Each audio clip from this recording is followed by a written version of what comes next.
आज हम methods of collection of primary data में इंटरव्यू मेथड की बात करेंगे। इंटरव्यू मेथड होता क्या है, उसके एडवांटेजेस क्या है, डिसएडवांटेजेस क्या है, टाइप्स क्या है। कम से कम मैं आपके 10 से 15 एग्जांपल लूंगा तो आपको कंसेप्ट क्लियर हो जाएगा। आप पेन हाथ में रखना, आपके सामने बुक रखना, जहां जहां आपको मेरे एग्जांपल्स और कंसेप्चुअल क्लैरिटी रेलेवेंट लगते हैं वो आप लिख लेना। आप इस वीडियो के डिस्क्रिप्शन में जाएंगे तो रिसर्च मेथोडोलॉजी का आपको प्लेलिस्ट मिलेगा, जहां पे आप जाकर chapter by chapter, question by question videos देख सकते हैं। और दूसरे सब्जेक्ट्स भी है। एट द सेम टाइम आपने चैनल को सब्सक्राइब किया तो आपको रेगुलर वीडियो अपडेट्स आते रहेंगे। तो शुरू करते हैं interview method. Now interview method से एक कदम पहले आता है प्राइमरी डेटा क्या होता है। आप इंफॉर्मेशन फर्स्ट हैंड ले रहे हो, जैसे कि आईफोन के दुकान के बाहर मैं कस्टमर से पूछ रहा हूं उसको क्या मोटिवेट करता है आईफोन लेने के लिए। ये इंफॉर्मेशन कहीं पे भी मौजूद नहीं है, क्योंकि ये कस्टमर फर्स्ट टाइम इंटरव्यू दे रहा है आपसे। तो ये प्राइमरी डेटा का पहला भाग है इंटरव्यू मेथड। आप ओरिजिनल डेटा कलेक्ट कर रहे हो, ये सबसे ज्यादा यूज मेथड है, क्योंकि आपको एग्जैक्ट कस्टमर के रिक्वायरमेंट पता चलता है। अब इंटरव्यू में टेलीफोनिक हो सकता है, आमने सामने हो सकता है, दो से ज्यादा इंडिविजुअल हो सकते हैं। सो सिंपल सा है, इंटरव्यूअर के पास एक लिस्ट ऑफ क्वेश्चंस रहता है। क्वेश्चन के दो प्रकार है, open ended, close ended. Open ended में how do you feel, close ended में डू यू लाइक, यस और नो। समझ में आया? यस और नो में फटाफट जवाब देना है। अब टेलीफोन करो, पर्सनल करो, एक सेट ऑफ क्वेश्चन तैयार करता है कौन, इंटरव्यूअर। डेटा सामने वाले से पूछता है, क्रॉस एग्जामिन करता है, उसका बिहेवियर, बॉडी लैंग्वेज चेक किया जाता है। वन ऑन वन ज्यादातर होता है। ये आप इतना ही रखना। अगेन ये ओरल इंटरव्यू हो सकता है, रिटर्न हो सकता है। क्वेश्चंस इंटरव्यूअर को तैयार करना है based on the research problem. ठीक है। सो मेल सर्वे, एक जमाने में आपको ईमेल आते थे, अभी कोई रीड भी नहीं करता, वो आप फेंक देते हो, डिलीट कर देते हो। टेलीफोनिक सर्वे में आप खुद, इसका रेलेवेंट बहुत कम हो गया है, क्योंकि इंटरव्यू मेथड में एक यंगस्टर को बोलोगे आप 10 मेथड, अनलेस वो इंस्टाग्राम में डाल के फेमस कर रहा हो तो वो मानेगा, नहीं तो बोलेगा काय को 10 मिनट वेस्ट करना। हाँ, आप बोलोगे मैं आपको एक कूपन दूंगा तो वो मानेगा। ईमेल आपको भेजा कि इंटरव्यू, ये क्वेश्चनर, उसका जवाब दो, 100 में से एक ही जन जवाब देगा, और आपने कूपन जोड़ा तो जवाब देगा, वरना किसके पास टाइम है बड़े बड़े इंटरव्यू। सो इसके मेरिट्स और डिमेरिट दोनों हम देखेंगे। एडवांटेजेस क्या है, negligible chance of non response. यदि आप आमने सामने हो और आप बोल रहे हो कि देखो कैमरा से शूट कर रहे हैं, तो एक प्रकार का उसको भी आता है कि चलो सेलिब्रिटी या फेम मिल रहा है, तो इफ ही रिस्पॉन्ड्स तो मना नहीं करेगा, कैमरा के साथ है और एक सेटअप है जहां पे उसको टीवी में या यूट्यूब में आने का मौका मिलता है। और ये डेटा रिलायबल है, क्योंकि आप फर्स्ट हैंड दुकान के बाहर से कलेक्ट कर रहे हो, ओरिजिनल डेटा है, रिलायबल है। वो मैनिपुलेट करके उसको कुछ मिलना भी नहीं है। वो क्यों खरीद रहा है? क्योंकि कैमरा का है, कंफर्ट, स्पीड का है, बैटरी का है, आईफोन का ब्रांड है, एप्पल का ब्रांड है, प्लस रैपो एंड कोलैबोरेशन। आप रिस्पोंडेंट के साथ बातचीत करके उनको बोल सकते हैं आपकी कोई फ्रेंड है तो उनको भी बुलाइए, तो ऐसा कोलैबोरेशन बढ़ते जाता है। ठीक है। डिसएडवांटेज है प्रेजेंस ऑफ बायस। आपने पूछा कि आईफोन के बारे में, उसको सैमसंग बिल्कुल पसंद नहीं है और आप सैमसंग कंपनी हो, आप रिलायंस डिजिटल के पास पूछते हो कि आपको सैमसंग पसंद है कि एप्पल, वो एप्पल बोलेगा, उसका बायस है कि सैमसंग अच्छा नहीं है, एप्पल अच्छा है। तो आप पूछते हो 24 अल्ट्रा ट्राई किया है, वो सीधा नहीं बोल देगा, क्योंकि उसका बायस किसके तरफ है। और आप पूछना चाहते हो आपको सैमसंग में क्या अच्छा लगता है, क्या इंप्रूवमेंट की जरूरत है। तो पर्सनल बायस में आदमी का देखने का नजरिया एक है। अरे समझ में? जैसे कि शादी की एज पुराने जमाने के लोग हैं 20-22 में हो जानी चाहिए। इफ आप किसी 60 साल के आदमी को बोलोगे, उल्टा लड़की ने 20-22 में करना चाहिए, लड़के ने 25। यंग जनरेशन को पूछेंगे तो वो लोग बोलेंगे लड़का 30 और लड़की 27-28। फर्क समझ में आ रहा है? सो रिसर्च में जेंडर से भी फर्क पड़ता है, एज से भी फर्क पड़ता है। पर्सनल क्वेश्चंस, कई बार आप पर्सनल क्वेश्चन पूछते हैं कि जैसे कि कोई शादी.com, आपके कितने रिलेशनशिप हुए, वो पर्सनल हो जाता है और वो सवाल का जवाब भी देने में अनकंफर्टेबल फील करेगा। कितने ब्रेकअप्स हुए, वो तो बोलेगा ये तो पर्सनल हो गया।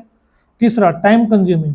आप सोचो एक आईफोन का डिटेल्स पूछने हैं, 5 मिनट का काम नहीं है, वो बोलते जाएगा, वो इतने साल से यूज कर रहा है, तो वो interview can go for 15-20 minutes, 30 minutes, क्योंकि उसमें एयरपॉड भी आ सकता है, आईफोन के कंटेंट भी आ सकते हैं, ऐप भी आ सकते हैं, कितने म्यूजिक भी आ सकता है।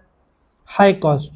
आप जब रिसर्चर को भेज रहे हो इंटरव्यू के लिए, दिन का 500-1000 रुपए देंगे, उसमें भी उसने 1 घंटा इंटरव्यू लिया, मतलब एटलीस्ट 100-200 रुपया हो गया, और डेटा का यूज ही नहीं हुआ तो 100 रुपए वेस्ट हो गया आपका। सो कॉस्ट बहुत महंगा पड़ता है।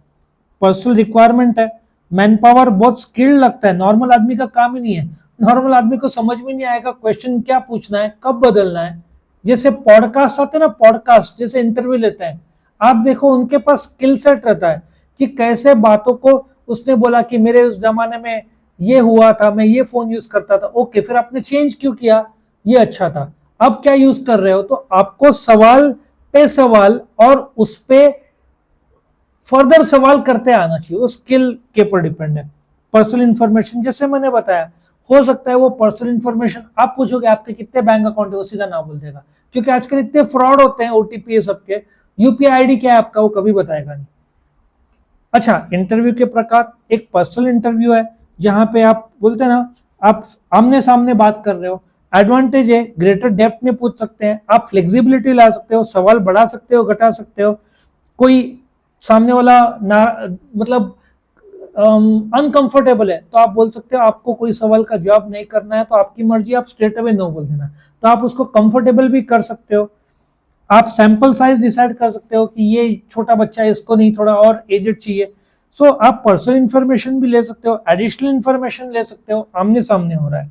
इसका डीमेरिट से इसका कॉस्ट काफी ज्यादा लगता है, क्योंकि आप पर्सनल इंटरव्यू में इंटरव्यूअर को पे करोगे, कैमरामैन शूट कर रहा होगा उसको पे करोगे, रिस्पॉन्डेंट, अच्छा एक आदमी डीमार्ट से लेना चाहता है तो वो बोलेगा स्विगी इंस्टामार्ट को मैं नहीं मानता। आप पूछना चाहते हो कि स्विगी इंस्टामार्ट आपने यूज किया, क्या उसने यूज ही नहीं किया, उसका बायस है नहीं, ऑनलाइन फ्रॉड होता है, तो वो जवाब करेक्ट देगा ही नहीं आपको। सम एग्जीक्यूटिव्स, कुछ लोग तो अप्रोचेबल ही नहीं है, देखेंगे आपको सीधा चले जाएंगे, कुछ लोगों का एटीट्यूड रहता है, कुछ लोग गलत और झूठ का भी जानबूझकर गलत भी जवाब दे, ऐसा भी हो सकता है। कॉम्प्लेक्स वर्क है, सेलेक्ट करना, सैंपल साइज ज्यादा है तो टाइम भी ज्यादा लगेगा, बहुत कॉम्प्लेक्स हो जाता है किसको सेलेक्ट करना, और खुद ट्रेनर जो इंटरव्यू ले रहा है उसके पास भी तो स्किल सेट और नॉलेज होना चाहिए, ठीक है। Does not allowed for a wide geographical coverage, आप लिमिटेड एरिया में कर सकते हो, ठीक है। एक टेलीफोनिक इंटरव्यू है, ये जमाना इतना सक्सेसफुल नहीं है, क्योंकि जितने फ्रॉड बढ़े हैं ना, टेलीफोन ओटीपीज, तो लोग आजकल सीधा काट देते हैं। तो मेरिट्स क्या है, फ्लेक्सिबल है, आपका कॉस्ट बचता है, आमने चेहरा नहीं है तो सामने वाला रिस्पॉन्ड करेगा, सस्ता है, कॉल बैक्स पॉसिबल है, रिस्पॉन्स ये लोग बोलते जा रहा, लेकिन आज के तारीख में लोग डर रहे हैं, ठीक है। रिप्लाईज, आपने बोला कि हम आपको कूपन देंगे, लेकिन वो बोलेगा कूपन में कुछ फ्रॉड तो नहीं, आपको पब्लिक में जाने के लिए जरूरत नहीं है, इंटरव्यूअर अपना सवाल पूछ सकता है, ज्यादातर क्रेडिट कार्ड, कार के कंपनीज, मोबाइल के कंपनीज यूज करते हैं। डीमेरिट्स, अगेन बहुत सारे लोग फोन काट देंगे, पर्सनल बायस आ जाएगा, टेलीफोन पे किसी को भरोसा नहीं, टाइम सीधा लोग काट देते हैं, इंफॉर्मेशन बायस, क्वेश्चनर तैयार करना, टाइम भी लिमिटेड रहता है, उसको अपने काम रहेंगे वो तुरंत काट देगा। एक, ठीक है, एक होता है स्ट्रक्चर्ड इंटरव्यू जहां पे आप क्वेश्चन प्री डिसाइडेड रहता है। अनस्ट्रक्चर्ड इंटरव्यू, जैसे वो बोलता है कि मैं 10 साल पहले सैमसंग यूज करता था, तो आप तुरंत सवाल करेंगे फिर आपने चेंज क्यों किया, यह अनस्ट्रक्चर्ड हुआ। वो बोलेगा मुझे उसमें प्रॉब्लम आया, अभी कौन सा यूज कर रहे हैं आईफोन, क्या आपने वापस सैमसंग जाने का सोचा, ये अनस्ट्रक्चर्ड है, घटनाक्रम बदलता है तो आप भी अपने सवाल बदल रहे हो, स्ट्रक्चर्ड में आप वही सवाल पूछोगे, ठीक है।